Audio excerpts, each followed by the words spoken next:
And opinions you are about to hear are of the hosts and do not reflect the management of CaveRadioBroadcasting.com.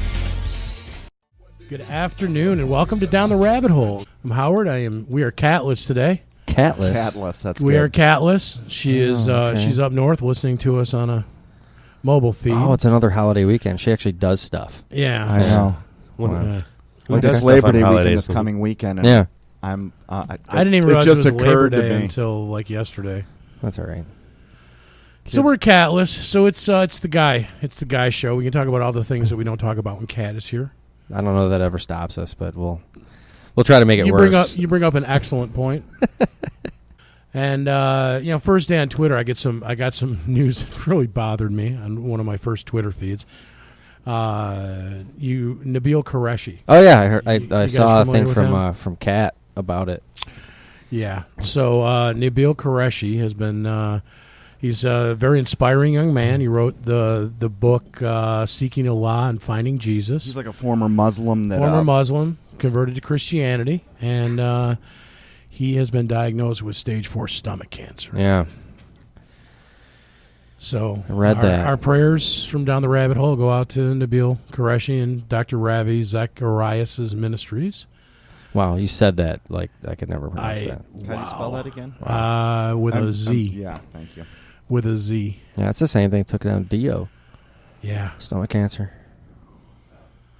That's right. ill. That's ill, dude. Yeah, that's tough news because he's young. That's ill. And he's got a family, and he's a very inspiring young man. Well, maybe he'll, still breathing, right? Absolutely. So maybe he'll kick it. There's the disease. Sorry, that came out way wrong. Yeah. I guess in retrospect. Well, once you kind of get to this worldview, this might sound kind of weird or morbid, but the concept of death is not that. It's definitely different. I'm not sure. saying want to get in line or anything. Yeah, I know it's still not on the welcome train yet. I know what you're saying. Yeah, that's a bummer, dude. What about I have an extra plug that I want to make, extra sponsor plug today. Oh, please. Who do you want to sponsor us? Well, the three we typically, we've got really 5. I'm just going to run through the DCDfoundation.org. Right. ElderCareCares.com. If you want great printing, ink on paper printing.com. The guys over at Bethlehem Church in Belleville. Yeah, Bethlehem Baptist Church. Pastor Aaron, how you doing, buddy? And last night I was at my friend's first television show. He's got a new show in Detroit. Oh, that's right. How'd that go? It went really well. Jimmy Custer had a live band on, Lava Moth. Nice. Actually, do you know about them? No. Yeah, I like their earlier stuff, but they're pretty cool. Yeah, I have no idea. Whatever. They just formed 2 weeks ago. No, I'm kidding. They've been I like this stuff before they formed. They're good music, but you can see that show on channel ch313.tv, and that was his first episode. In fact, he's going to carry all of our episodes on his network. Very cool. So what's the show? It's like a talk show? Yeah, it's like Detroit entertainment, rock bands. Okay. It's the film, music, art versioning in Detroit. Now, does he do this as Jimmy, or does he do it as that character that he does in the videos? Yeah, no, because the first time I met him, he was all painted up and... Yeah, because I know he does Swedish death metal or something. Yeah, he like does that. a bunch of stuff as a character that's kind of interesting. No, he was himself. Which was nice, and I got to work the cameras on the show. Nice. He let you touch things. I know. Do you believe that? Wow. Well, if he's hip to Swedish death metal, it can't be that bad. I was waiting to trip over You know what I'm something, saying? bring down all the scaffolding and all that, but we got out of there alive. You're humble, but you're pretty good with technology. It was a good show. That's cool. I look forward to seeing it. And did he let you intro the band or anything? No, he did all the talking. He's good he's a good interviewer. He's good on camera, without a doubt. So these aren't really sponsors, but I always want to make sure we get a. Well, I let other people know about the people that are supporting us. And oh well, I was going to go to a thanks to God, Jesus, the angels, the whole spiritual setup that's operating behind the scenes. Some of us know you're very real, and maybe the vast majority of humanity does not appreciate what you guys are doing behind the scenes, but some of us do. And I want to just put out a public thank you. Amen.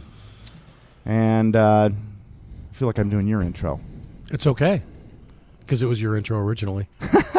We're just passing the intro around. It's not down the conventional hole. It's down the rabbit hole. And remember, don't trust even us, because we may have a mistake that we're carrying forward. Well, maybe DiBiase. Yeah, I mean, you can trust us like, you hang on to my wallet for 10 minutes. Right. You won't go through it. That you can trust. But you're with the subjects we're talking about, you need to see these things with your own eyes. Just use us as guides. Go get your own information. See it for yourself. Do your own research, because that's when you'll get it'll sink in for real. It'll sink in. And bottom line is, right now we've got access to more information than has ever been available in all of human history. So the truth is that there are no more secrets out there. There is just your ignorance, which is nothing more than to ignore what is out there. And we won't have that info forever. Nope. So I suggest not wasting time. That's an excellent suggestion. It's also a good point, because we won't have that information forever. No, we will not. So if they have it their way, the internet's going to be...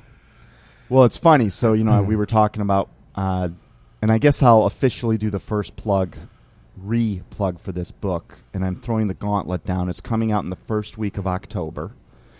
It's heading over to publishing with Howard. He's tearing up right now going, what are you talking about? That's 2017, yeah, by the exactly. way. I didn't say what year. Yeah. And so I was like thinking to myself, all right, we can get this done by October. The book's written. We just need to just format, a few hundred pages and do it and Design, publish it. it. Design a cover. And just little stuff, Yeah, exactly. So I was literally thinking to myself, okay, so I'm going to say it's coming out in the first week of October. And then in my mind, while I was just thinking about this, I'm like, hopefully if the electricity's still on. Right. Yeah. Otherwise, I'll write it on if a there's chalkboard. people that actually sell a book, too. So Yeah. I was thinking today, we've been talking about heaven and hell for a couple of weeks. And if there's anything you guys want to add to that conversation, we can definitely do that. But I don't know about spending the whole show on that. So I was going to throw out 3 potential things you guys might want to talk about, and let's pick one and maybe go from there. Word. So hold the heaven and hell question just for a minute. Well, actually, I'll start there. Is there anything you guys want to add to that? We talked about 4 views on the potential realities of heaven and hell, from science to prophets, vision seers, dreamers, to what the Bible says, to what the general public believes. But is there anything you guys wanted to add to it? I don't know, man. I think there's just one other aspect to it we didn't get into, and I don't think it's important to get into it, actually, but to be complete, I guess. There's always a question that people have is, when you die, do you go right away, or are you somehow, asleep and you're in that state until, there's a kind of this, it's a gray area, right? And I think a case can be made either way, but I don't. Do we have a uniform consensus on that between us? That's the thing. We may need to form that opinion, because I'm still researching it. I think that's a personal thing. I don't know that there's a hard line answer one way or the other. You may not be able to get one. And I think you got guys like Billy Graham, right, who are, they've studied the Bible for longer than I've been alive, probably, I'm sure by now, right? And he's convinced that when you die, you instantly are with the Lord, and you actually know this, that you're in His presence, right? He's convinced of this. And there's scripture to support this. And there's also scripture to support that, you literally are asleep. Because it refers to death as sleep, I think. Some people say, and I tend to think this, that because it's not really death, right? Because you don't really die. Right. So sleep is... You just lose your skin suit. The Bible calls it the first death. It's the physical death. But the one that's important is your spirit. Right. So when it says, you've fallen asleep, whatever, well, so I don't know. I guess the point I don't know that we have a consensus, or I mean, I personally believe that you're not in limbo or something, because this doesn't just. Yeah, I don't think you're like your spirit's walking the earth and showing up at seances to talk to your grandkids. Or it doesn't go anywhere. I don't think this. I think that I tend to be in the school of thought after studying it for a long time that it just makes more sense to me that you're one place or the other, and that's just what I think. Some people don't think this. Some people don't even think that there's a hell at all. But this is a whole other. Well, you know, we will be able to touch on that when we get into our Revelation topic, because that is, there are questions around death that pertain to the topic of Revelation. Right, and that's really what comes up. The questions come up because of what it says in, the resurrection of everybody. Yeah. If you're resurrected, what's the point of, to be judged? What's the point? There's a lot of questions here, right? So I think that would be the only point we didn't really cover. And really, does it matter, I guess, is the point. My first it doesn't matter. thought is it's essentially irrelevant. Right. We're totally not in control of it. It's, you could study the top 50 biblical experts, historians, the guys that study this stuff, theologians, and it's pretty divided. But it's one of those. To us, it's going to feel, like a for us, we won't. It's like falling asleep for real. I suspect. Either way you slice it, it's going to feel like no time has gone by. Yeah, and that's and that's a good point, because actually, no time might not go by. Right. Because the whole time issue is constrained to the living of dimension, right, where when and I'm not suggesting this, I'm just saying it's possible that when an individual dies, that they're literally at the resurrection already. There's no time in between, right? It's because of the whole, at that point, it gets into the whole dimensional creatures. Right. But we also know just enough to know that time is a malleable dimension. That is, it can be extended, shrunk, stretched, folded. It has physical properties. Exactly. Yeah. But it's beyond our scope of understanding. And, you had a good example of if you're a two-dimensional piece, right. paper figure, you can't see what's above you. It gets even weirder when you try to explain the 4D. Have you ever seen the image of a 4D cube? Yep.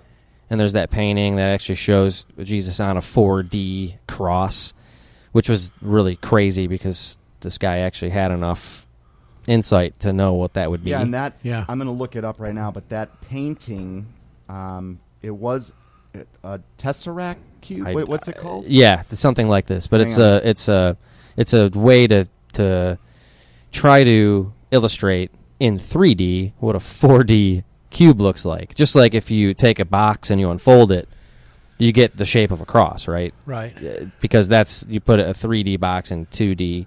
If you take a 4D box and put it in 3D, you end up with all this crazy cubes everywhere. It's really wild. But even that's beyond my imagination. I can't really even understand that. But yeah, the painting was called Crucifixion. It was by Salvador Dali in 1954. And he actually, and perhaps an artistic way of acknowledging that there are other dimensions at play here, shows Jesus Christ being crucified on I want to say it's a Tessarac. Yeah, it's like a 4-dimensional cross, or a cube, but it actually goes in the shape of a cross. But it's if you look it up, it's crazy looking.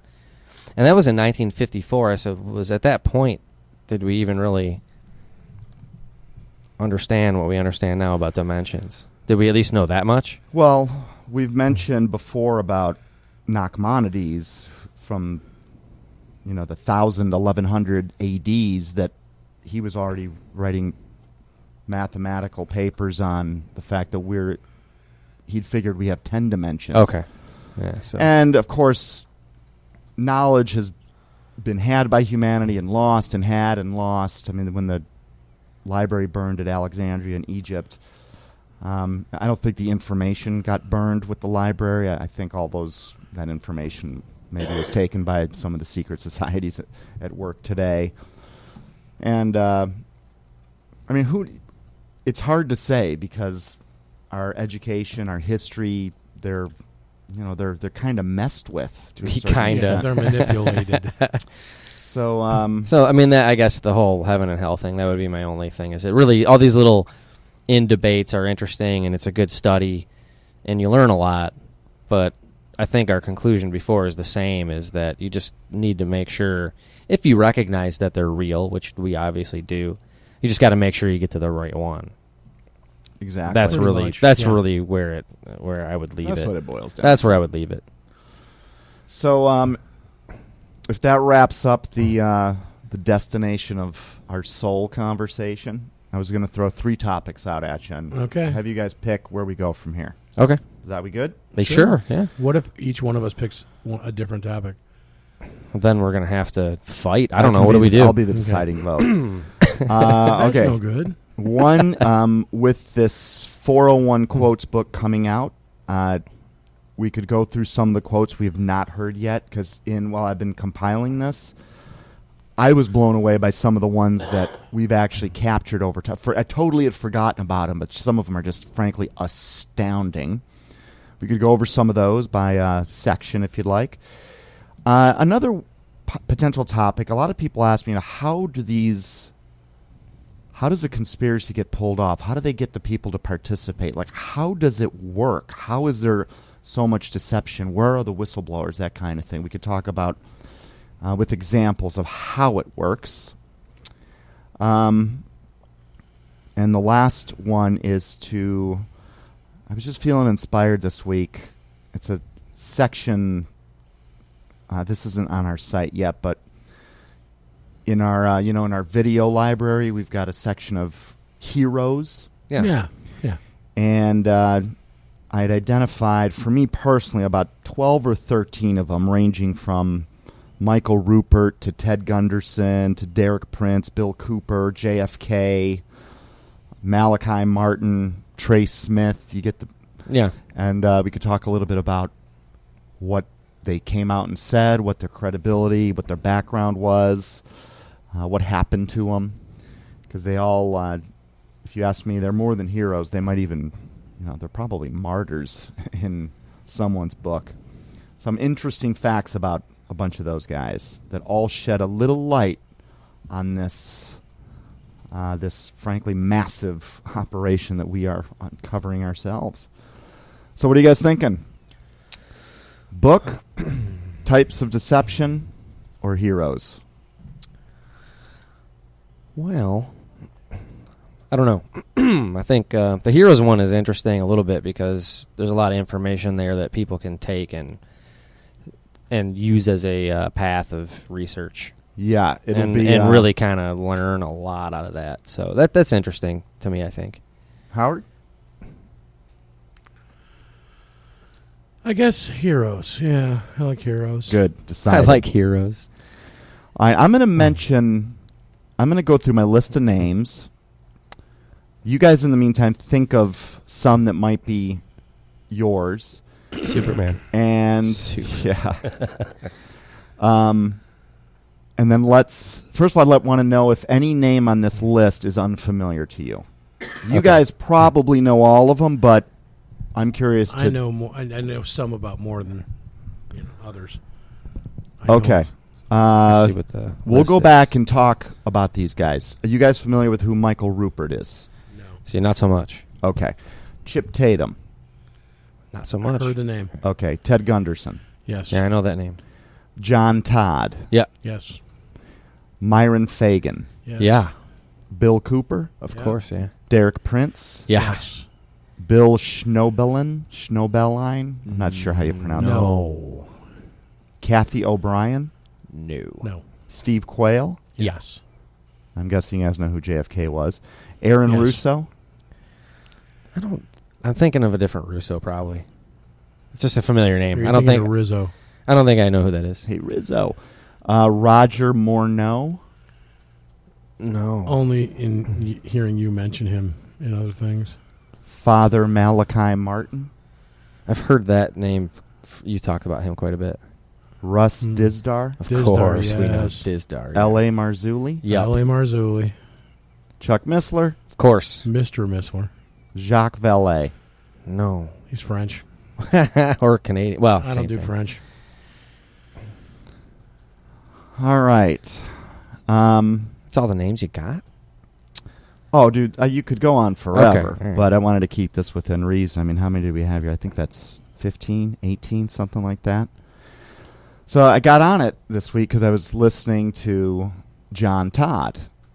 And John Todd, if you remember, he came out of an Illuminati bloodline family. These are his words. He came out in the early 1970s, did a number of recorded speeches and presentations, and was later thrown in prison and never heard from again. Do you ever know, because I've heard this, lots of times, he just disappeared, went to prison. What did he go to prison for? It's a good question. It was something... Good question. Yeah, because I've read that, he just went to prison, no one ever heard from him again. But it's like, what did he... He did apparently write a letter from prison, and he sent it to... what is the name of that researcher? It'll come to me later. He's another Illuminati researcher. But who knows if the letter was... that was more about his prison conditions. For me, what was astonishing is that in 1972, before anyone really knows about the New World Order, the Illuminati, these bloodlines, the power of the central bank, the Federal Reserve, the fact that these guys literally interface with demons. These are their words, not mine. He says this in 1972, which sounds crazy back then. But now looking back on it, 40 or so years later, he's been right about almost everything. And it's been documented and proven now by a sea of researchers. So for me, he was, his name was John Todd to the public, but his bloodline family, originally they were named Collins, but they actually switched the name because the name had been muddied at some point, a couple generations back. He converted to Christianity. Yeah, because I heard he was speaking at churches, I think, is what I heard, the recordings I heard. He basically, he came out talking about the fact that, that, the devil is very real. These fallen angels are very real. They are in control of the people that are controlling our military, our governments, our media. And in the 70s, he's talking about the total lockdown control that they have. Which, when you juxtapose that with several quotes from our presidents giving us warnings, John F. Kennedy warned us about this, Woodrow Wilson warned us about this, Theodore Roosevelt, Abraham Lincoln. I mean, the theme has been all throughout history. This is not random bad people that they're talking about. This is an organized operation that spans generations, which is hard for us to imagine with our human mindset. But, at the end of the day, we're up against someone that has been around for thousands of years, is hyper intelligent compared to us, has infinite memory of everything that's ever happened, knows humanity better than we do ourselves, and is motivated to mess us up in a lot of ways. So it's just, once again, it's one of those things, this ancient series of books called the Bible predict this guy's going to be around. He also mentioned, because I don't even remember where I'd heard this, but he himself spent one of his lectures talking about the links between the fact that the Illuminati was just the modern-day name of the Synagogue of Satan. And I don't think I'd ever heard that from, or don't remember hearing that from him, because the testimonies we had from him, I probably haven't looked at him in 4 or 5 years. And I remember the first time I listened to him, I was just like, wow, this is so out there. Yeah. Because you don't wake up overnight. It's a process. But looking back on it now, 4 or 5 years after the fact, where I've had time to actually do my own research on this stuff, he was right on the money. Like I think he was very legitimate. And I think he's ultimately brought a lot of people to, to the real God by waking them up to, the darkness that's operating in this world. But you guys know that Woodrow Wilson quote that I've said about before. Do you guys know the one I'm talking about? Yeah, and it's a little surprising just because of it's Woodrow Wilson. Well, there was a few from... Because he kind of was part of that. He was... I can see how precedent. Well, one horrible thing at least happened under his watch, which was the Federal Reserve Act of 1913. But to his credit, in his book, The New Freedom, which came out, I think, a few years later, he did basically say, I've unwittingly ruined my country by handing over our ability to print money to these evil people that are only motivated by their own wants and desires. And I've been looking for the one that... Well, there's so many of them. But it's several warnings from presidents. Let's see if there's a good one in here. Well, do you want to hear the one from Woodrow Wilson? Yeah. You probably heard it. I think we've said this on the air before, but you just got to ask yourself, what could this guy be talking about? I don't think it's something as basic as the mafia. I don't think the president is really scared of, communists or the mafia. But anyway, he writes, since I entered politics, I have chiefly had men's views confided to me privately. Some of the biggest men in the U.S. in the field of commerce and manufacturing are afraid of somebody, are afraid of something. They know that there is a power somewhere so organized, so subtle, so watchful, so interlocked, so complete, so pervasive, that they had better not speak above their breath when they speak in condemnation of it. I mean, that sounds spiritual to me. Yeah, it does. And I think... you get into a position like that, and even by 1913, saying that, Satan's in our government or, evil is operating right. It certainly today is it's an eye roll word. It's like you're a wacko tinfoil hat wearing guy kind of statement. And so what would you do if you wanted to make some amends, put a warning out there, somehow alert the public that's... Yeah, you'd use language like that and allude to it, right? Yeah. Benjamin Disraeli, he was the British prime minister at one point. This one's a little more cryptic, but he said the world is governed by very different personages from what is imagined by those who are not behind the scenes. And then there's another one, we all know Jack Ruby.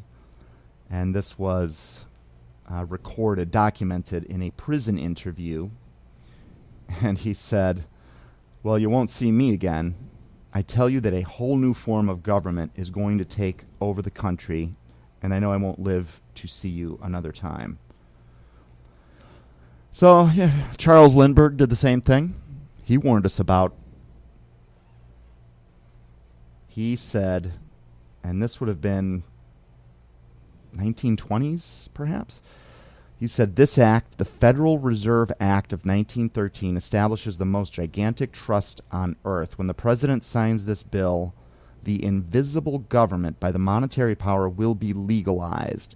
The people may not know it immediately, but the day of reckoning is only a few years removed. And here we are about not even 100 years later, and... the very things they warned about are completely converging. The financial collapse, the things that are going on in this world that are more than just random. And of course, we all know, do you guys know how Charles Lindbergh's baby was quote unquote taken? Yeah, we all learned that story, right? And it always makes me wonder, lots of people lose their children that are well-known household figures. Why is that story carried on. I mean, to me, I can't prove this in any way, but is it a warning? Yeah, that's it. To me, it just smells like Don't behind the scenes. Don't tell too much of the truth. Exactly, because all the heroes that we're talking about, we started it with John Todd. All of these guys have some very strange things in common. One of them is the only ones that are living or that made it to old age are the ones who confessed or confess Jesus Christ. All the other ones died mysterious deaths. Or they currently confess Jesus Christ and are alive. Yeah. Very similar to how to stop an abduction experience. You throw out the name Jesus Christ, it ends immediately. I think that's important to know because what's coming up on this earth and darn soon, you can have power over those guys, but you've got to be linked up with our man Jesus here. And I actually think it's not going to be far removed from like an Avengers movie where you're going to be able to like hold out your hand, in the name of Jesus. Get out of here, you little green men or whatever. There's going to be several forms of this. Whatever is coming up on the earth, it's going to give us heart attacks. The Bible even predicted it's going to be the scariest thing we've ever seen. And it's not just one trick. It's going to be unbelievable. And if you start to deal with that after the hammer has come down, it is too late. You've got to get ready before it happens. It sucks at first. I totally understand that. It's scary. It's nerve-wracking.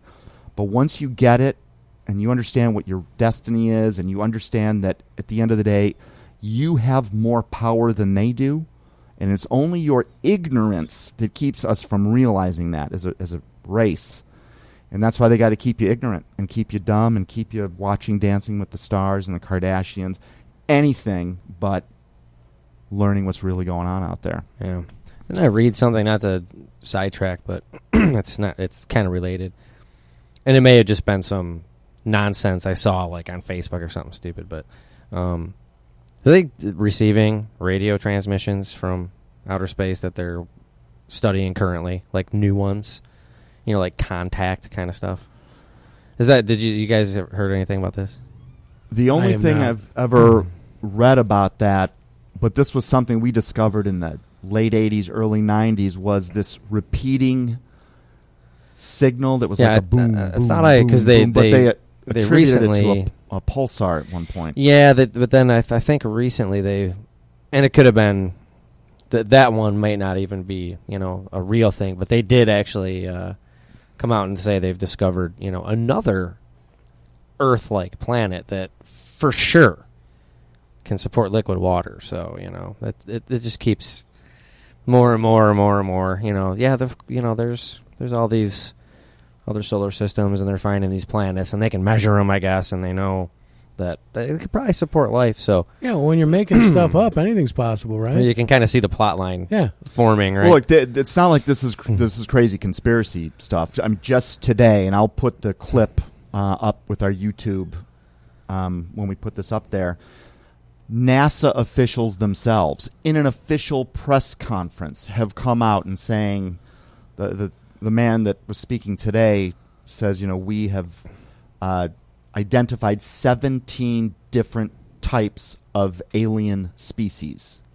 Now, whether this guy that he works at NASA and he's surrounded by other NASA, and you can go look on their staff charts, personnel. I mean, this seemed real. Hundreds of people are at this conference. There's lots of microphones. Is it a hoax? It sure as hell is an expensive one for no reason. And if it's not a hoax, it's either disinformation or it's real. But either way, its intent is malicious. I mean, because if these things are out there and they're not disclosing the truth to us, I don't consider them friendly. So you still have that hurdle of, is there something in our skies? And then once you determine there is, which I think anyone that looks into it, any reasonable human being knows that something strange is going on in our skies, then you're left with a stranger question. Could this really be aliens from another planet? Or the other theory, which is gaining massive popularity, as UFO researchers, like Jacques Vallée, who we mentioned. He was the character in Close Encounters of the Third Kind. Oh, okay. All right, yeah. But he was that character was based on a real person. And Jacques Vallée started off investigating UFO, the whole abductions, sightings, and he started off the same way Bill Cooper did. He's like, these things are aliens. There's really something there. They're aliens. And as he further dug in and researched, he came to the same conclusion Bill Cooper did, which is these are actually demons posing as aliens. And a lot of little, it's hard to squelch the truth completely, but there's a lot of evidence that points to that, their interdimensionality, their aversion to the name Jesus Christ, the fact that these things, either way you slice it, through these personal human contacts, through supposed government contacts with our intelligence agencies, with what NASA officials say, with what the Disclosure Project and Stephen Greer have to say, is that these guys have been interfacing with Earth since the 1950s, and at the end of the day, they are, on some level at least, they're not good. They're lying to us. And why would an advanced technology travel light years to get here? And one of the most common messages they go out of their way to say is that, oh, Jesus Christ was just a regular guy. Yeah, he's one of us. You guys think he's something special. Yeah, don't get me wrong. He was an ascended master of the fourth density. I mean, they're ridiculous words that have no meaning. But they go out of their way basically to say, oh, don't look over here at Jesus Christ. He was nothing. We're sending more guys that are even greater than him, and they're coming soon. So it just that's one of the little hints. The MUFON researchers that found out dropping his name during an abduction ends the experience immediately. Things like that. I think Jacques Vallée found the same info, as did Bill Cooper, and he started to put it together with, holy cow, this book that has predicted a Bible, that has predicted all of history before it happened, also predicted that in the end times, after Israel's reestablished, there'd be this unbelievable deception which would essentially fool the whole world. So I think everyone was sitting there looking for one big trick. But the deception, it works on so many levels because it's one big trick is easy to spot. It's the million little ones. This is a trick on top of a trick. You can't. There's no way you're going to catch all of them. Well, especially it spans generations. That's how they pull it off. Oh, it spans generations. So your great grandparents got a little piece of it, then your grandparents, then your parents, then us, and then our kids. So by the time which is, in my opinion, pretty soon, our kids are gonna be the ones that get tricked. Yeah. Or hopefully don't get tricked. But right. I mean, I totally, it will be, I wouldn't put anything past who we're up against because this entity is a master manipulator. So, I mean, we're up against something that's, in some sense, is superior to us, at least intelligence-wise. And this works on so many levels, this deception. You mentioned the generational aspect of it. I mean, people are born into these Luciferian families. I mean, just the same way if you're born in a Jewish family, you're going to probably be Jewish when you grow up. If you're born in a Christian family, you're probably going to be Christian. If you're born in a Luciferian family, you're probably going to be Luciferian. Now, it's hard to understand, is this real? Do people really praise Satan in this world? That just sounds so ridiculous. Then you start to understand how a lifetime of media programming and the hijacking of our education system conditions us to dismiss that without seriously considering it. And now, what does mainstream media give us? We've got, this is one of the ways, we've discovered here that there are how many child abductions every year, missing children? 400,000 plus? 600,000? It's like 500,000 reported. Yeah, right. About half of that they say are actual missing. Not runaways, not, repeat, So don't you find a it lot. odd? Still more than a handful. That happens every month, yet all 6 news agencies, they coordinate. I'm talking CNN, ABC, CBS, NBC, MSNBC, Fox. They'll all cover the Zika virus, which has 3. Oh, there's 3. They're driving fear in people. And before that, it was H1N1, SARS, the bird flu. Ebola, you know. Exactly. Yeah. And we're kept in a state of fear, so we run to get these vaccinations, which clearly, I mean, too many medical professionals have come out saying that. Yeah. I mean, it was even predicted they would find a way to pharmacologically make us very pliable, kind of dumb, passive. And we've actually got some quotes on scientists in the 50s, 60s, and 70s that were working on that. Illuminati defectors saying that that's going to be happening. And a lot of people do it willingly. I mean, how many of us are either on Zoloft or Xanax or Wellbutrin or Paxil or some? I mean, or all of the above. Exactly, a combination. You know, I can't even pot. Like, and that one, you know, I don't put that in the same category as all that other sorcery. I actually smoke that from time to time, but you know what I'm saying. Pot's okay. It's yeah. I think that's not a big deal, but. And there are people leaving these circles. I mean, and you got to understand, like a lot of the people we mentioned, the Schnoblines, and a lot of people we haven't mentioned, the Svengalis. These are people you should go look into. The names like John Todd. These people defect out of these families, and it's such an incredible, horrible story. And you know, one of the questions they're asked is, how is this secret kept? And as gruesome as it sounds, people that, you know, leave or switch sides, they're often ritually sacrificed in front of the others. They're, again, sending a message. And if demons are real, okay, I could see how someone would be willing to shut the heck up at all, never reveal it, aside from just sounding crazy, but fearing for your own life or your loved one's life or... If the things that they have said in their testimonies are true about the rituals and the actual conjuring of demons and all that kind of stuff, if you've seen that kind of stuff, I'd shut up. Yeah, why do hundreds of these guys all talk about the same thing? And going back to before we recognize there really is a New World Order plan in play, they're all saying there's a New World Order plan in play. They interface with demons. They sacrifice human beings. They're the power structure of our world. They all say the same thing. And again, separated by continents, languages, decades, even centuries, because the warnings go back into the 1700s. It's not like they're saying, oh, all those wax figures at wax museums, they're really going to come to life and take over. No, they're not saying that crazy.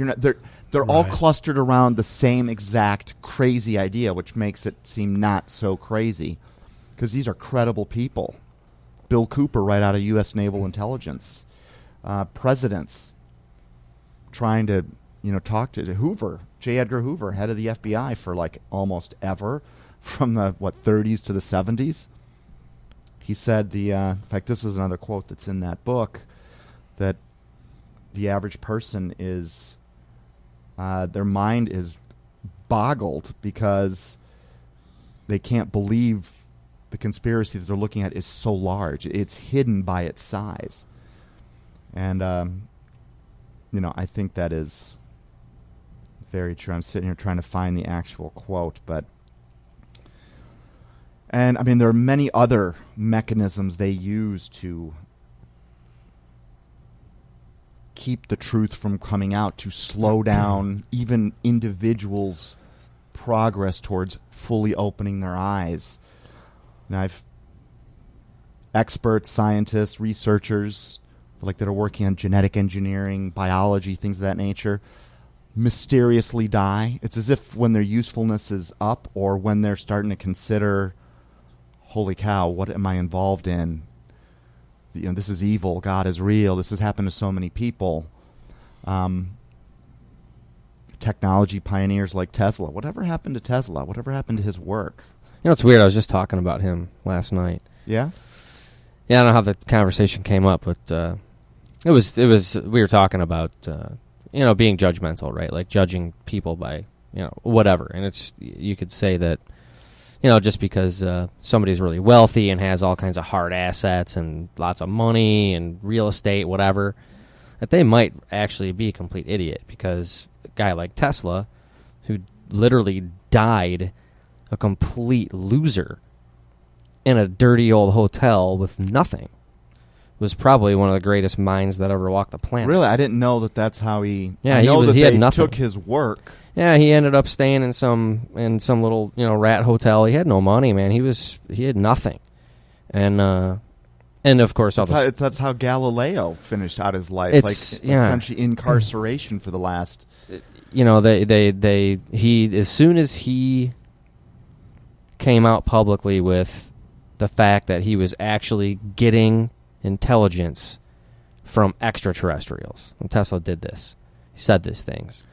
Now, he may have thought they were extraterrestrials, Exactly. but I fully believe that Right. these things were posing as extraterrestrials, Sure. but really were the same old demons and from that's the where he Bible. got all this, these ideas, and these drawings would come to him in dreams and stuff like Right. this. And he wasn't a liar, so he just come out and said these things. And he became a pariah. I mean, he was a wacko, right? And labeled as nuts and whatever.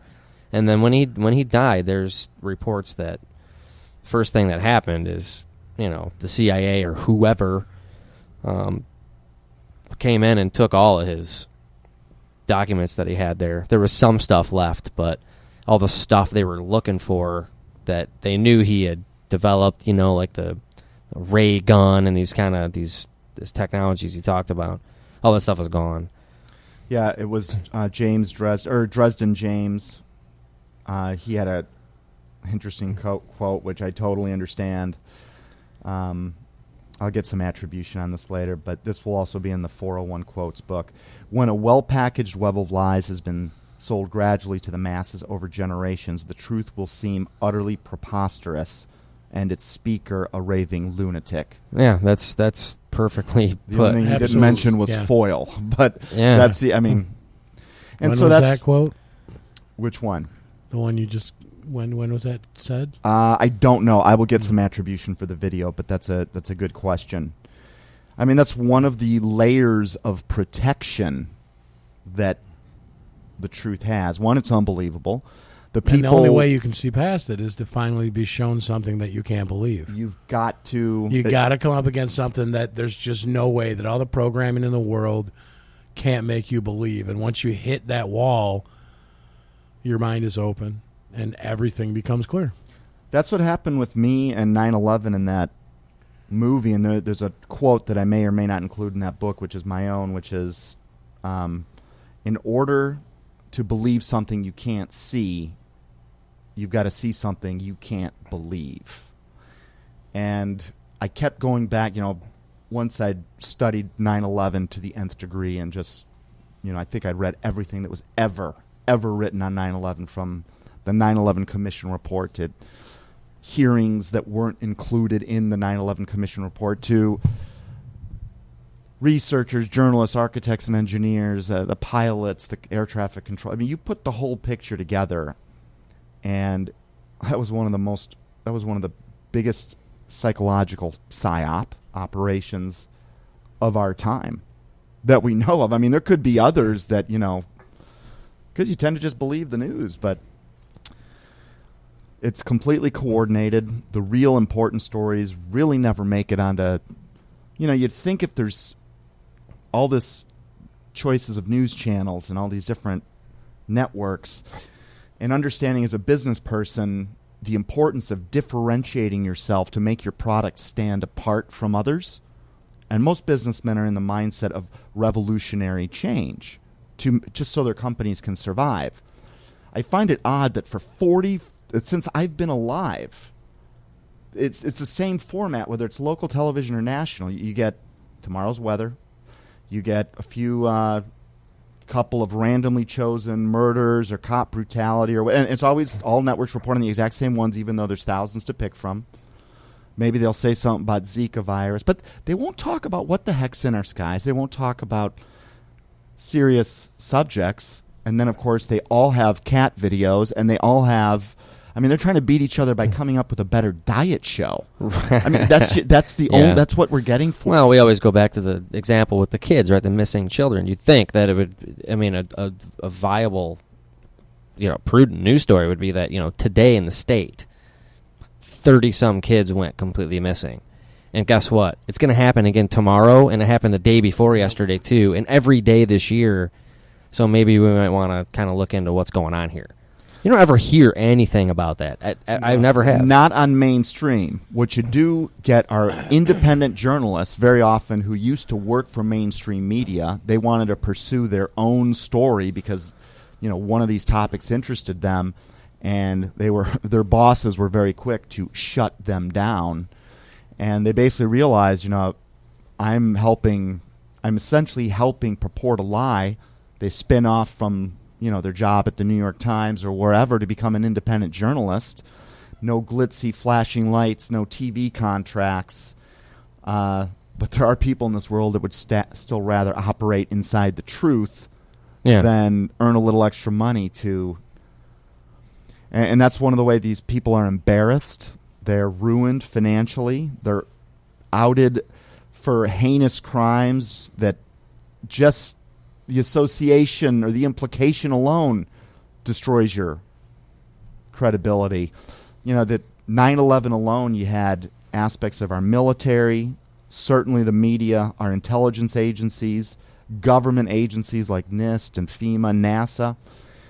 And it's interesting, but all those agencies have some common denominators. Number one, across all of them, including a lot of our judicial government organization, they all take oaths.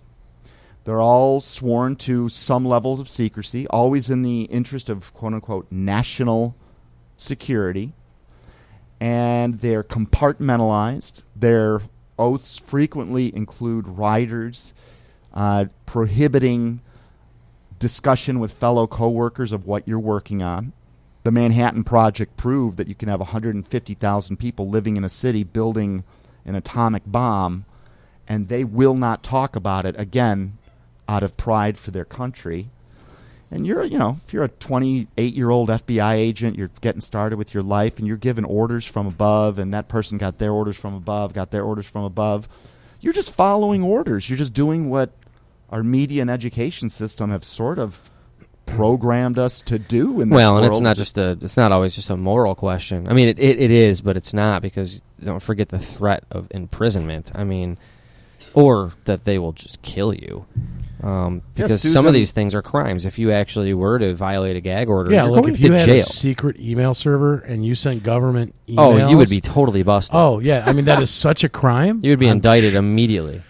You guys know who Susan Lindauer is?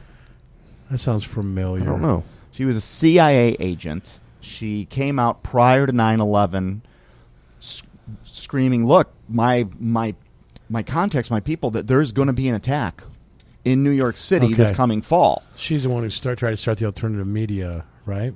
No, that's Sibel Edmonds. Oh, okay. She's FBI. She was an FBI. There's so many whistleblowers, it's laughable. But Susan Lindauer, and I can't say on a personal level I like her. I've talked to her. She now has a radio show. She interviewed me when we put out that 9/11 movie. Her cousin is Andrew Card. You guys know who that is? No. That's the guy that whispered in George Bush's ear when he was in that classroom on 9/11. So whenever you have, the blank stare moment. one family member's in the CIA, another one's in the White House. Sure. There's a connection. And she may be a type of disinformation agent, which we can talk about, gatekeepers versus pen keepers in 1 second. But she was told by her higher-ups, stop talking about the fact that we know this attack is coming. We want it to happen. Just avoid New York City in late summer, early fall of 2001. That's what she was told. And then afterwards, she came out with all her notes, all of her documents. She wanted to go public with them. And she was the very first U.S. citizen thrown in prison under the newly signed Patriot Act, which got pushed through Congress right after 2011. And she was in prison. I mean, now this is the norm. But back in 2001, you had to have charges within 24 hours or you go free. I mean, we had some rights. And now she actually spent a year with no charges in prison and was ultimately let out. She has since gone on to do a radio show where she's working to uncover the truth. But again, I never trust any one person because she could be part of the COINTELPRO. Right, that she could have spent that year gaining cred. She could have spent that year on a beach in Maui. Yeah, how would we know? Only to be brought... The level of deception's unbelievable. She got out, and now she's on the radio. Yeah. So they just forgot about her? The CIA's COINTELPRO program is, without a doubt, real. That's been documented. And that's counterintelligence, professional counterintelligence. COINTELPRO, you can look it up. And I myself, I've run across gatekeepers and pen keepers. Yeah, we're gonna get into that after the break. All right. But Kenny's going to put me in prison for a year without charges if we don't pay some bills here. So we'll be back in about 5 minutes. Welcome back to Down the Rabbit Hole. We are talking about, just a wide range of topics. We were talking about heroes and how they are being discredited, and Dave brought up a topic that the three of us were talking about off air. Dave brought up a large portion of what goes on, which is the disinformation agents. We've talked about them a couple times, and there's a story going around. It's kind of mini viral. It's not completely viral yet, but it's going around, and it's been passed around in our circle. And I want to talk about that story and this guy, because I'm pretty sure that what we're looking at is we are looking at a blatant case of disinformation. But I could be wrong. So I want to charge everybody to keep an eye on this. The three of us in this group are going to, because I don't think we're ever going to hear from this guy again. I think his work here is done after this story. So on Raw Story, which is some type of website, they're talking about a guy from Las Vegas whose name... His last name is Kuehler, Bryce Kuehler. And Bueller. The headline of the story is Sandy Hook truther charged with plotting mass shooting to protect the Second Amendment from faggots. Wow. Yeah. Wow. What? Yep. I didn't realize they were a threat to the Second Amendment. Yeah. Not endorsing using the word, by the way. Just saying. Yeah, no. I'm out there trying I'm just repeating the headline.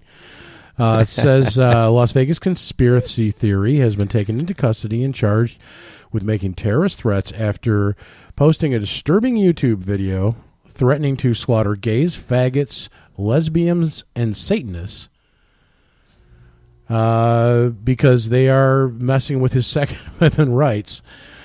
He claims he was drunk when he made the video, and he posted it. And the funny thing is that in the story, as they are describing Kuehler, they said that he, in the video, he called himself a Christian warrior as he is threatening to slaughter these people. Yeah, there's the association with Christian. So we're going to discredit wacko, Christians killer. really quick, because I got news for you guys. Don't be fooled, people. Don't be fooled.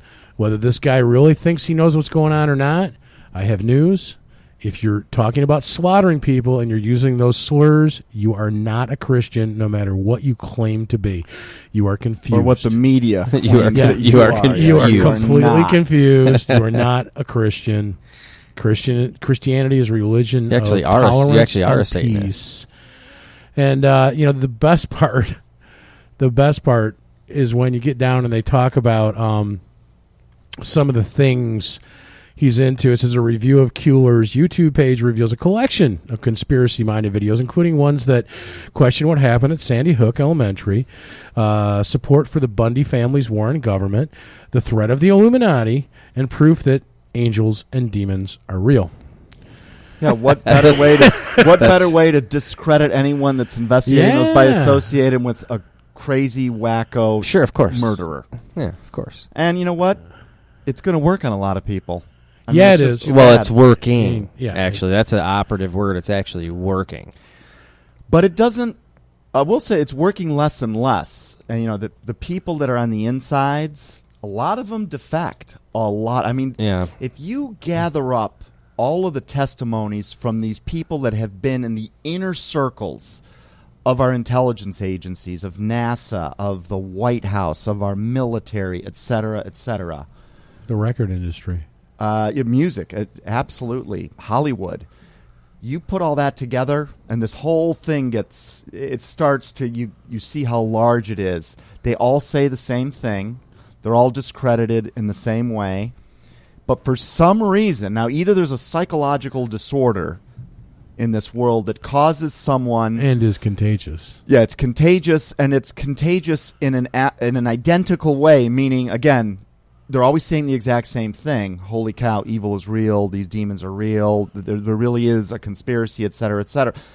They all are saying the exact same thing, and what's their gain out of it? I mean, I just gave you these heroes, martyrs' names. You guys didn't recognize half the names. There's no book deals for these guys. There's no glory. I can tell you, you guys have and felt this. And during your 15 minutes of fame, if that's what you wanted, you're mocked and ridiculed. Forever. Sometimes killed. Yeah. You lose your pension, your social standing, your family. Often imprisoned, your life. There is no, what could possibly be the motivation? Maybe it's, the truth. Because some people are actually driven by, things like honor and integrity. So that's, this meshes though, right? I mean, your gears can spin, so here they've classified videos or whatever he posted that have proof that angels and demons are real. Which means he must be a kook. Well, it's classifying those as conspiracy. Which I guess by definition it is in a way. You could say it's the biggest conspiracy ever is what we believe in. Absolutely. But so this classified as conspiracy. So now, if this actually gets to the point where it's viral, right? People are reading this. Well, that's the same. If you believe angels and demons are real, that is equivalent to... It's like 9/11 was an inside job, and Sandy Hook was a hoax, and it's the same thing, really. So when the deception actually does manifest, which we contend that it will, any discussion about demons or anything that is no, that just automatically that's how these things, it's all connected, all of it. It's all meshes. Yeah, so yesterday, Catherine, she asked me about Project Bluebeam. Are you guys familiar with it? And there's also, this is related, there's a new IPO I heard a radio spot for that you can call and invest in the company that actually does this hologram technology. I guess apparently they're going public. Oh, yeah, and raising some money, whatever technology we think we have, we are way past that, and what's hidden from us is 1,000 years even beyond. So she'd run across some information about Project Bluebeam, and she asked me, she texted me, she's like, have you ever heard of this? Which, when you're in these subjects, of course. My text back to her was kind of just short and to the point. I'm like, yes, part of the coming deception. Think massive holograms in the sky to fool people into seeing things not really there. Or maybe even to make it seem like God is talking to us. It comes with personalized sound, too. God will be able to whisper into 7 billion people's ears in their own language. That technology already exists on both sets of it. The personalized audio feeds that can just be heard by one person. Certainly the hologram technology. Then I added, because a lot of people don't know this, all those rockets that go up into space, they're always going up. It is not for a global positioning satellite system, because actually GPS, even though the name implies satellite, it's actually a ground-based system, and that's just the truth of the system. So what are we building up there? And I suspect it's going to be part of this this coming deception. What do they say? What's the company line and what Project Bluebeam is? Good question. I think like Majestic 12, there are these highly, quote-unquote, credible organizations put together with big-name guys that are seemingly there to uncover the truth, but they're actually just agents to suppress the truth. Like Majestic 12, now the documents have come out that was formed in the 50s under Eisenhower to investigate the UFO thing. But, you know, people age. They get on their deathbeds. They start to have a conscience. They start to say, okay, here's what really happened, and that is Eisenhower, beginning with his administration and on, we have been having direct contact with these, you know, I'm going to paraphrase, these little green men, and our job was to essentially tell the public that there was nothing there to see. And we're experts. We looked into it. There's nothing there. Under the guise of we don't want to scare, quote-unquote, scare the public, which is a joke. People can handle the information. All they're really doing is prepping us to have, you know, the poop scared out of us when the day comes. And the resources these guys have are staggering. I mean, they print money. Right. John Todd said it best. He goes, $1 million to someone in a bloodline family is like a $5 bill in your wallet. Like, you don't care if you buy lottery. You don't care what happens to it. It's pocket change. Dude. It's not even. It's not even. It's like pennies in your. You just kind of eh. So then you start to put a few things together. Like, I personally have seen disinformation operating on many levels. You've got a couple million agents working in the U.S. with security clearances, working on their own computers. These guys are on Facebook. They're on social media. They're. I mean, think of it like this. You know, when you're searching these topics and you read the comments underneath a video, it's so polarized. You know, it's either thank you for spreading the truth, or the next comment will be, you're a total wacko, that didn't happen, you lied about this, you know, you can't trust this. Now think about this. If there's something out there in this world that you don't believe in or you're not sure, do you ever put comments out online about Santa Claus not being true? Do you go out of your way to do that about the Easter Bunny? I don't engage that, no. The human nature is to just not care. So where is all of the intent coming from these people that write these things to discredit? And when you actually, you know, the devil's in the details, when you actually, for instance, you know, some of the disinformation agents they use are very credible media, their publications or agencies. For instance, with 9/11, without a doubt, I mean, with my own eyes, I caught Popular Mechanics in several places flat out lying about what was the actual evidence around 9/11. Certainly in that film, the guys from NIST, I mean, they're just caught red-handed, blatantly lying. So it's kind of like a State of the Union address. Yeah, exactly. Right. Well, I mean, and some of this disinformation too. You know, there are for sure, and we know this. It's a fact. Is in political arenas that people are hired to sit there and engage, and just they're termed the trolls. I mean, they sit there on the computer, and this is what they do, and they get paid to do this. Yep. But the other aspect of this is that they're not always even human beings. Because, I mean, I understand this. You can create, and they do. Like computer programs? Well, it's really what it is. And it's a bot. You know, it's a robot. So it really can algorithmically calculate a response based on what you typed. It's not even a human being answering these, you know, posting some of this stuff. It's literally just a fake profile created, and it's just, I noticed this right away on, Howard brought up Twitter earlier. I don't know, 5 or 6 years ago we started using Twitter to try to, like, you know, for business, whatever, and it was well known that there's bots on Twitter that, and they're actually kind of fun because you tweet them, and then they just come back with the automated response. It's not a human being. And the responses are in English, and you can comprehend what they say, and they all, you know, and that's, so this stuff goes on a level it's almost got a life of its own. People don't even need to be doing it. So all these negative comments, a lot of this stuff isn't even coming from a person. That'd be interesting if I suspect that's true. If we can think of it, they have too. But they do also use, experts, famous people, loved people. And whenever they're presenting a counter argument to one of these, claims that are a little bit outside of our perceived reality, whether it's like Bill Maher or Tucker Carlson or Neil deGrasse Tyson or Hannity, George Bush, Rumsfeld, or even Brian Cox, the guy from CERN, they use name calling. They're just like, oh, you're like one of those crazy, you believe aliens took Elvis.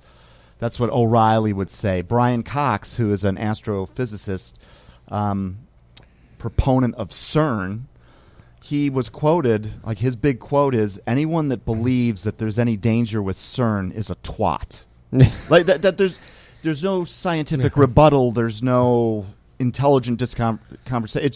It's George Bush at the United Nations right after 9/11 gets up and says, let's not believe any of those crazy conspiracy theorists. We don't waste your time even thinking about that. Let's focus on the real perpetrators here. Yeah, well, the real, common one is the one we joke about a lot, but I hear it on the radio more and more lately even.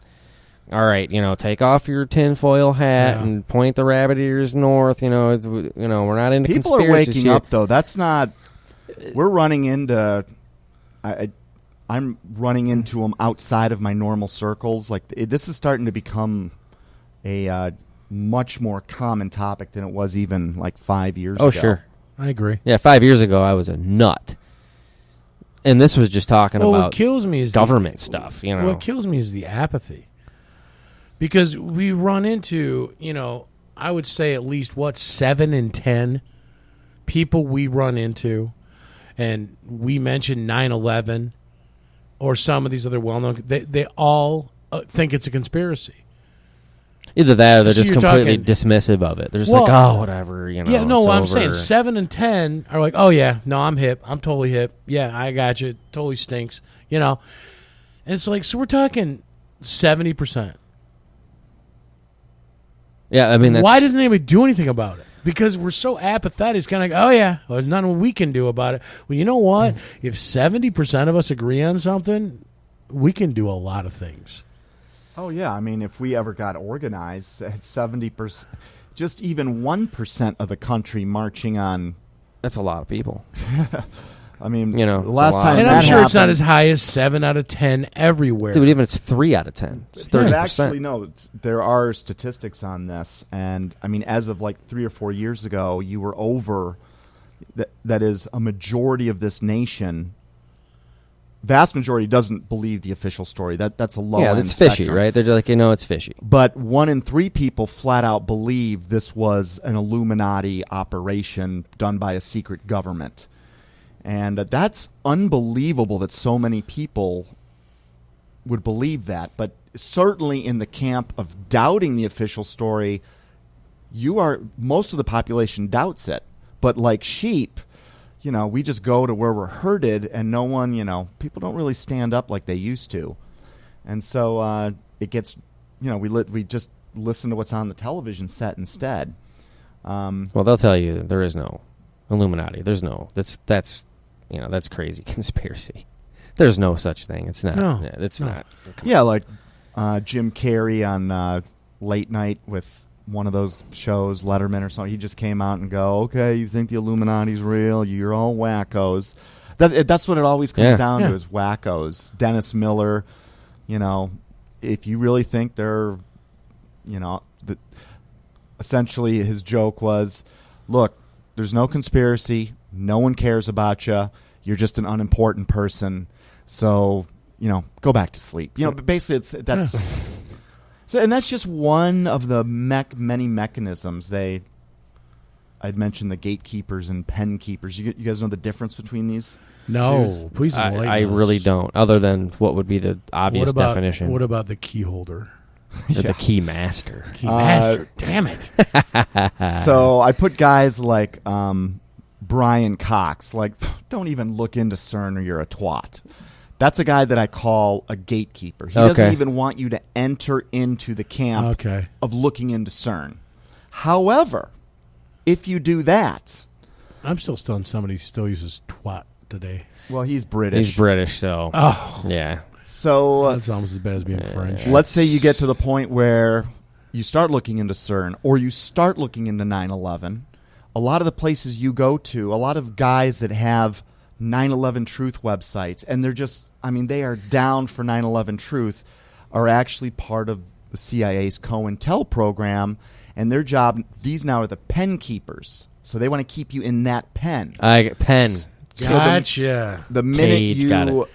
start to connect, because if you only look at 9/11 in a vacuum, or Sandy Hook in a vacuum, or What's in Our Skies in a vacuum, you're only going to get so far. It's not until you start to, you see the similarities, Right. and they carry the same MO, the same method of operation. They're pulled off by the same people. They use the same crisis actors, another mechanism that's used to fool us.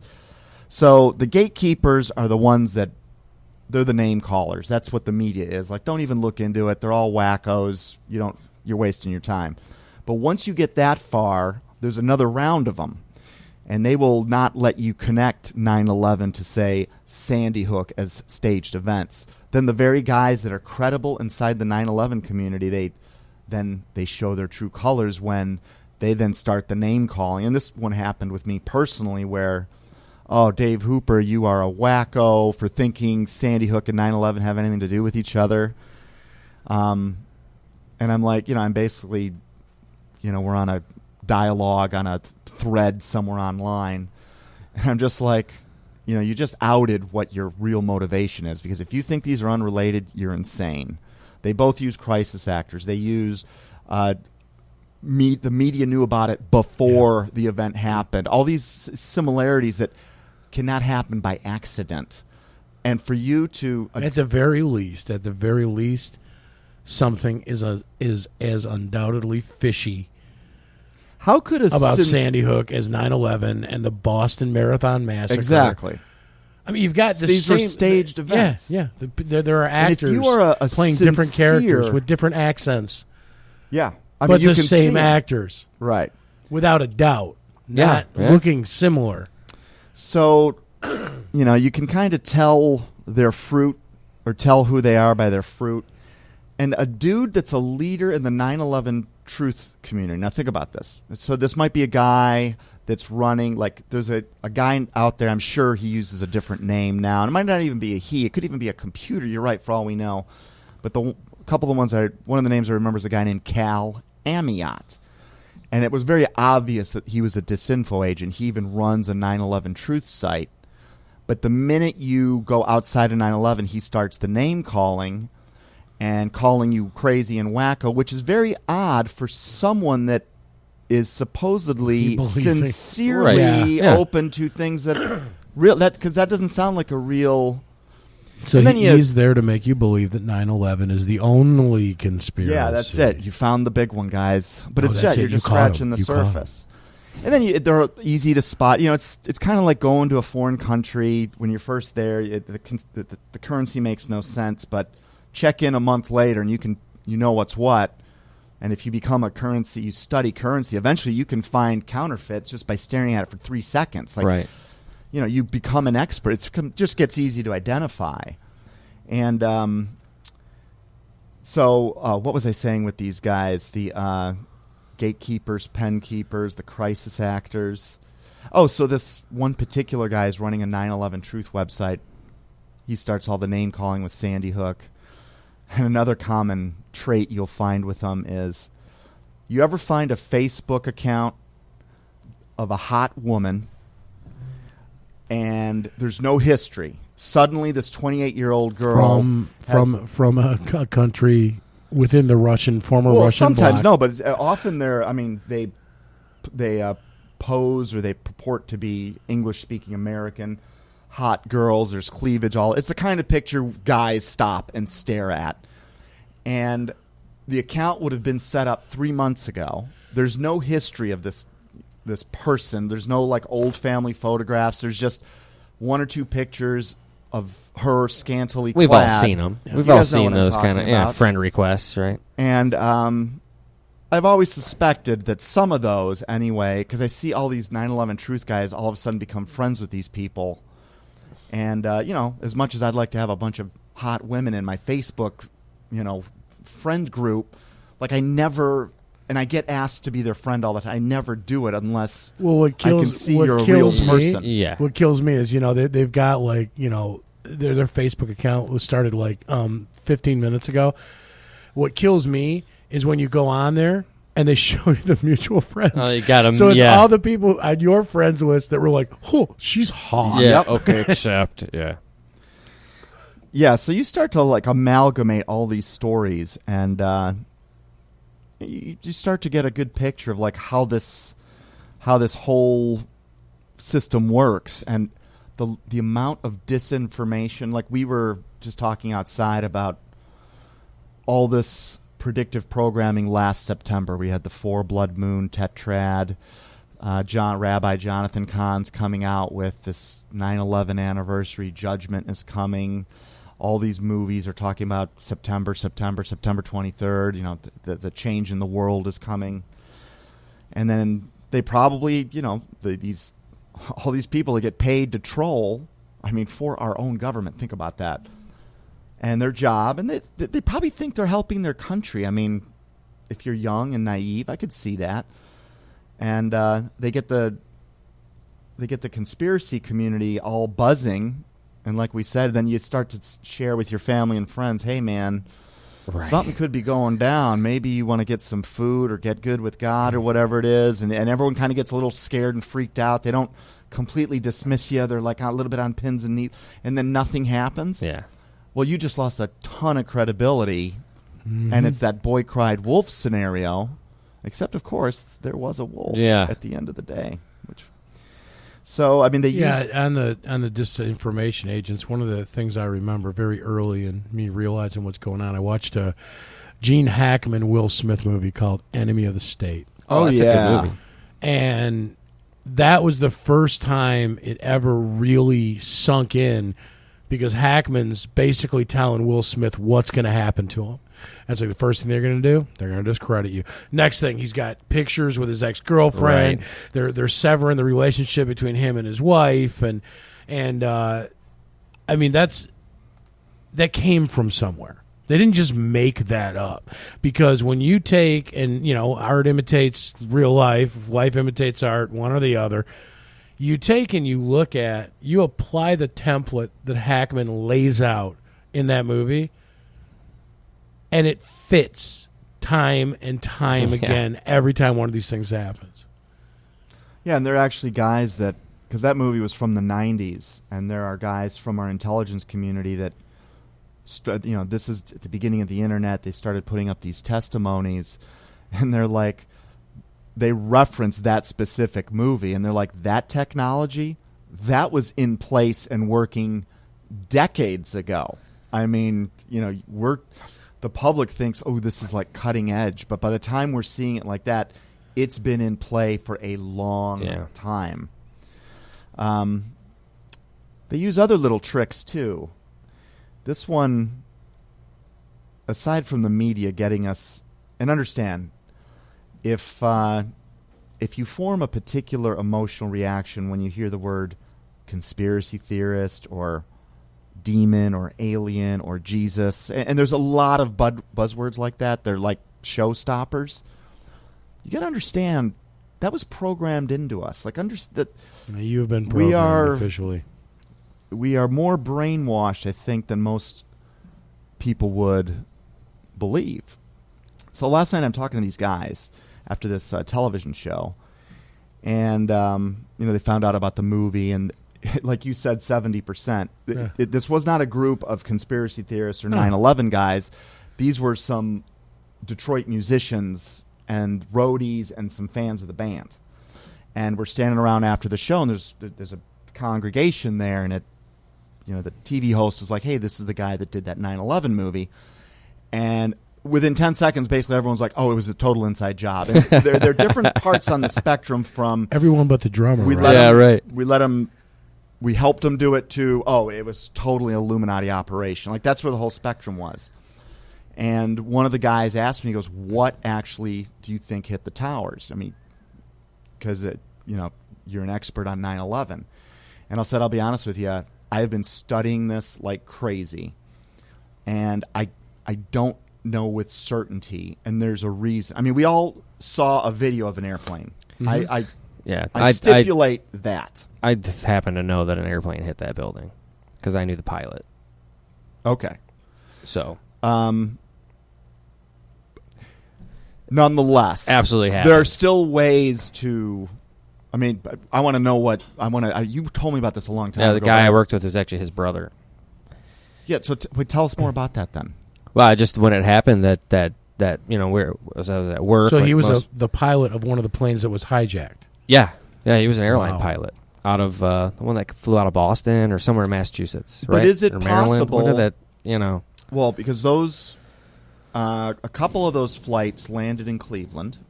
The passengers and the crew were disembarked and taken into a NASA hangar on Cleveland International Airport's property, never to be heard from again.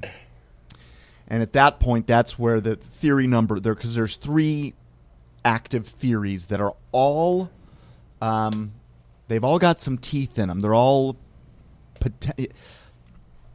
It's hard to and it doesn't really matter. And I'm going to explain something about this in a minute. But the 3 theories on what could have hit the buildings are, or maybe I should say 4 theories. I just sort of discount the first one. But really hijackers took over airplanes and really hit the buildings. Those we really saw United and American Airlines hit the buildings. That's the official government story. So that's number 1. Second one is you compile all the FAA, air traffic controller, military pilots that have come out. At least 2 of these airplanes landed. They were never destroyed on 9/11.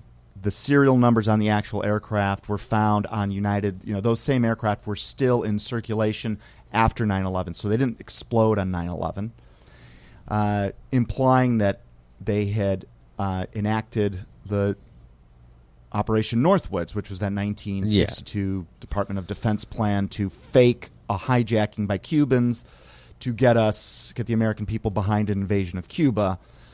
It's the exact same plan reformulated, right. But now it's to get us to go into Iraq. We're going to fake hijack some planes to get the media behind it. I mean, it's astonishing that this was written. So that's one theory.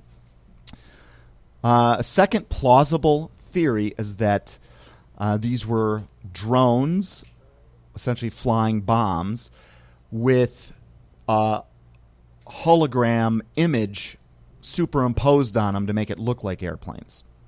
And there's a lot of video where these things, and I understand video production now, where parts of the airplane leave a frame. Yeah, I've seen that. I've seen a lot of the breakdowns. It does not work like that. Yeah.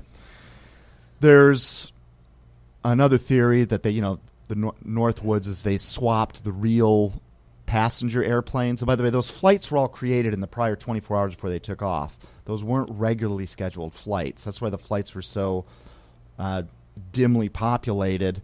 Normally, any flight in the morning out of Boston is filled to the rim. Yeah. But all of a sudden, this flight appears, and people that are on standby or want to, they see this extra available flight. They had a sparsely populated plane. Those are the people that were deplaned. I think they just got really unlucky on that particular day. Or, I mean, again, yeah, it's hard to say, right? And that's the only thing that I knew the guy pretty well, not the pilot, his brother, the guy I worked with. And I remember when it all went down, we're at work, and that was part of the conversations. Like, it was like, man, it's crazy, that one of the pilots was, Joe's brother, man, because he's an airline pilot, because he's from out east. And he left work and was, I don't know. Did you talk to him after? I didn't go there, dude. I left it. But even if you did, with all due respect, yeah, I don't know. That's the thing. I don't know. He wouldn't himself know if his pilot brother was forced to deplane in Cleveland. Who knows? And was absolutely right. Executed or sent all I know to is Maui. he's gone. Who knows? Right? He's gone. So exactly. Something happened, but I mean, it's hard to. If they say that is, and again, it's just hard to get your head even wrapped around that level of it, Yeah. where, you know, the whole thing, he wasn't even flying the plane. I mean, well, it's crazy. There's certainly a good amount of evidence and documentation that Building 7 was used by agents from, certainly Secret Service was there, and CIA, and you can even see these guys leaving just before Building 7 collapses, and that's where they operated the remote control military, the replacement planes that were remote control flown into the towers, because that is one of the very plausible theories. And the final plausible theory is that the whole thing was just there was no drone, there was nothing that hit the building other than just a hologram, and we saw some very well-timed explosives made to look like, and they filled the plane in later. And you can actually see, because we were recording DVRs back then, and you can see all of the news feeds that were originally recorded have so many video editing mistakes, like the cone of the airplane coming all the way through the towers completely intact. I've seen a few breakdowns, and that's an aluminum. That thing would be vaporized. Yeah. There is no way it's going to cut through steel. And then later on, they clean up those edited versions, and then that's the ones they find. But they live on in effigy on the internet because people were DVRing and VCRing stuff back then. So I started to find this theme in a lot of these conspiracies, is that it's almost like it's part of the deception, and this is another level it works on, is they get the truth community infighting. Because there's some people that are like, no, dude, it really was airplanes. Yeah, that's a good point, yeah. There's another group there, no, dude, it was a hologram. Now, okay, that's what hit the towers. Again, for 9/11, what brought them down? I mean, there are people that will stake their reputations on it was thermite. There are other people that say it was sonic weapons. There are other scientists that say, hey, there's nuclear residue. They used atomic, miniature atomic explosives. And you got all this infighting. And what I suspect, at least for that one, is actually I think they're all true. It's kind of like the MO used on JFK, and it's what Mr. X said in the movie JFK, Cubans, mafia, CIA, the Russians, keeps them guessing like a parlor game, if you remember Donald Sutherland saying that. Yeah. And that's certainly because when you can find out what happened in JFK. You can actually find out who got the headshot.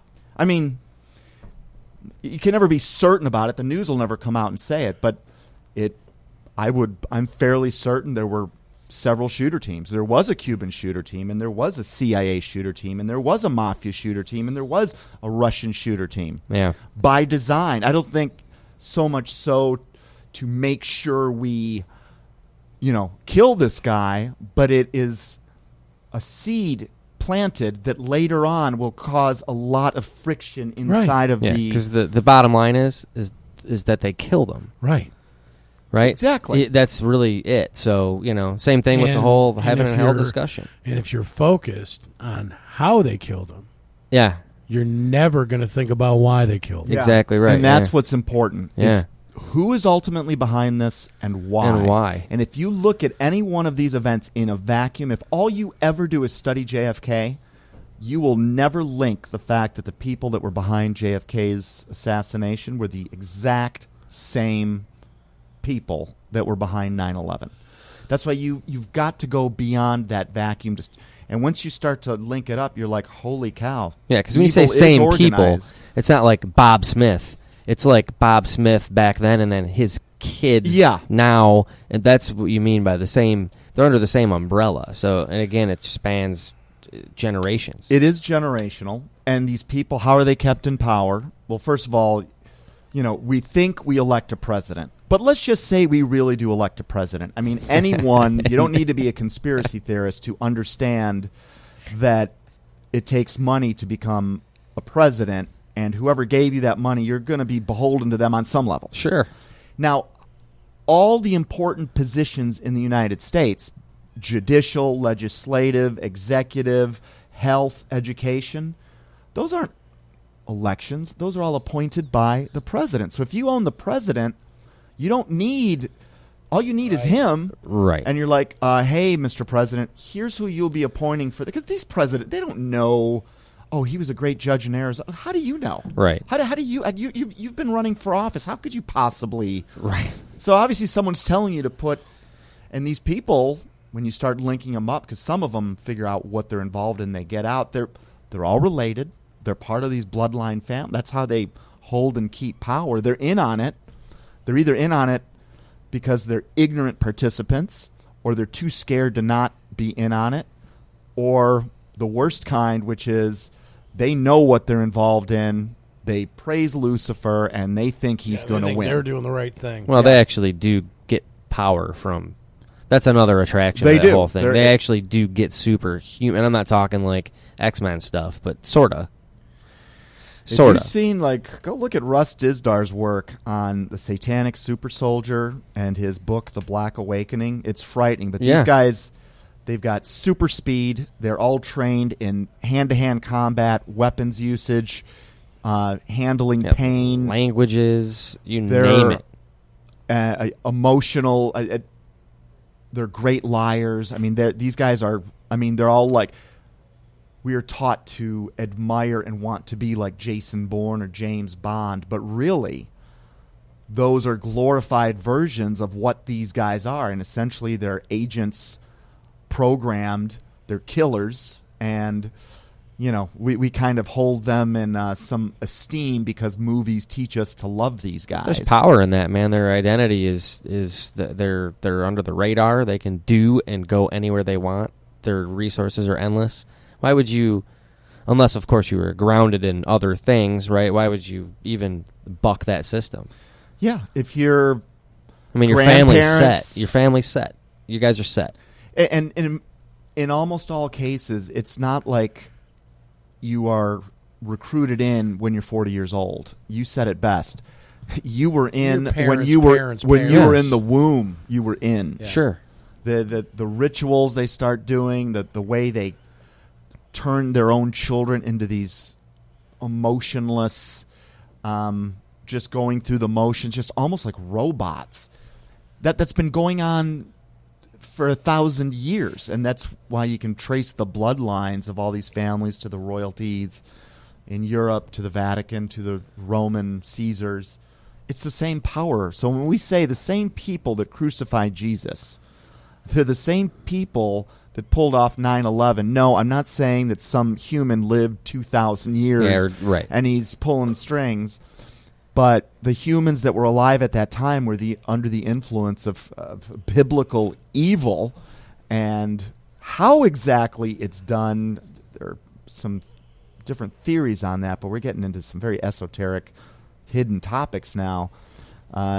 They were influenced to do something for profit or for power instead of for truth. And God goes out of his way. He's like, don't be fooled. Every time they ask him what's going to be happening, don't be ignorant. So that's one thing I implore out of everybody is to look into this, because it may be scary, and we're not here to scare you. There's a reason for disclosing this, because awareness, learning how to defend yourself, understanding what our real hope is. That at the end of the day, at least, that's one of the big motivations of why we do what we do. Anything else you guys have witnessed on how the deception works? There's a lot of other things on here. They bring in agents like a fake coroner for Sandy Hook. The real coroner's trying to sue because he was kept off site, for instance. Certainly we talked about the crisis actors. You don't need a lot of people in it. Apparently not. Apparently you need like half a dozen. Yeah. And you can... And a television station. And really nobody would... 9/11 had elements of our military, our media, government agencies like NIST, NASA, and our intelligence agencies. At the end of the day, 4 or 5 people being in on... And they may be in on the whole 9/11 as a false... we are in on that, but, I'm not going to... It's not like everyone inside those organizations is in on it. They're just following their orders. They're just doing what they were taught to do. So from, as the CEO of a business, I can tell you, you have control over your whole staff, whether you talk to them directly or not. Right. And they just can't see what the guy at the top of the pyramid can see. That's no different if you have, if you're a single parent and you just are disgruntled with your ex and you're an idiot and raise your kid and sit there and make up a bunch of fake stories about the other parent. The kid's going to grow up thinking that the father's a drunk, abusive idiot when maybe that's completely false. But now try to get an 18-year-old kid who grew up his whole life hearing these things, believing anything different. You know how hard that's going to be? Yeah. And that's really, there's no different here. You get some kid in college, you give him a scholarship, and you groom him through, whatever institution it is, and then we're going to, get you this important position. Now try to convince this person that everything that they're doing is all BS. Yeah, there's actually, this is another quote from the 401 quotes book, and it was, if I remember, it was from Einstein, and I'm feeling on the spot, but it basically goes like this. Whatever assumptions you have about the world at age 18 essentially it's your worldview, and it will take mountains to change you from that. Like, you literally, I think, need divine intervention. Yeah, I believe that. And you said it best. Like, we've all seen stories on TV about some kid at the age of 18. He's grown up. He was taught to believe that his father didn't want him. He hated him.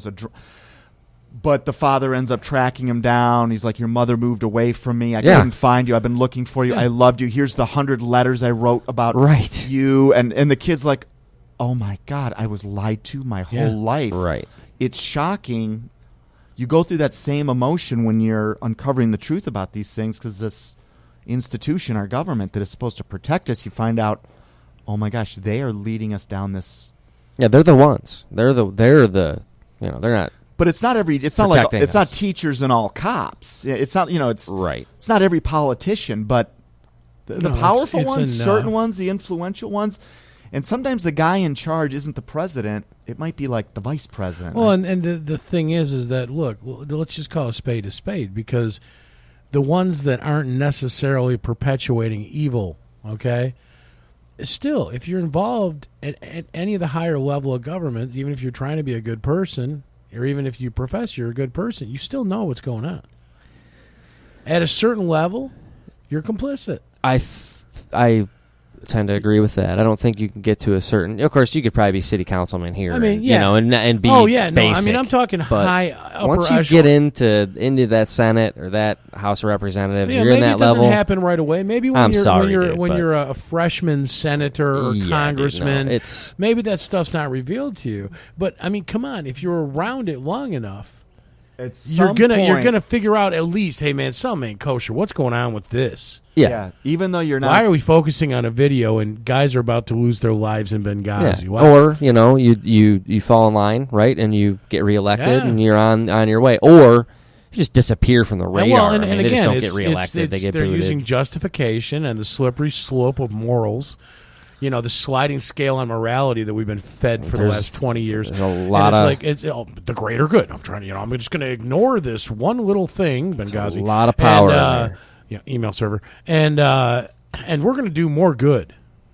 Yeah, like when you mention the name Anthony Weiner, what's the first thing you guys think of? Anthony's Weiner. Yeah, sexting. Yeah. Now, I have no evidence to back this up. However, this would be their MO, because he's married to one of Hillary Clinton's. Oh yeah, she's high up in her staff, and he hasn't had one. He hasn't had two. This is now the third time he's been outed as sexting, and he was a congressman, I believe, and then he was running for mayor. Lately.